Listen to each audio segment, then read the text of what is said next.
Sveiki, esmu Elvis un esmu Rēzeknes futbola kluba Blāzma 17 vecuma grupas kapteinis. Šajā klubā spēlēju jau 7. gadu. Blāzmā es jūtos kā otrajās mājās. Futbola klubs Blāzma tika dibināts 2004. gadā.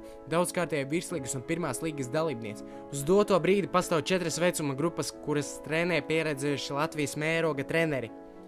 U7 vecuma grupā ar treneriem Romānu Šivīnski un Andris Studānu priekšgalā, abiem BUFA kategorija. U15 vecuma grupā ar treneri Romānu Šivīnski, U14 vecuma grupā ar treneri Aleksandru Jarovski priekšgalā, BUFA kategorija. Šīs vecuma grupas startē Latvijas jaunas futbola čempionātā un katru gadu cenšas iekļūt sešiniekā, un tām arī tas izdodas. Protams, nevar aizmirst par mūsu mazajiem 2006. vecuma grupas audzēkņiem, kurus trenē Andris Studāns. Pateicoties sev un treneru pieredzei, strādājot ar futbolistiem, daudz spēlētāji ir tikuši vēl augstākā mēroga komandās, gan jaunas čempionātos, gan virslīgā, gan arī pirmajā līgā. Futbola klubs Blāzma ir lepns gan par saviem treneriem, gan par spēlētājiem.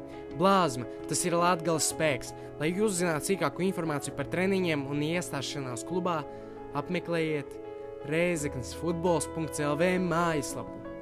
Daži domā, ka futbols ir dzīvības un nāves jautājums. Varu apgalvot, ka spēle ir daudz svarīgāka.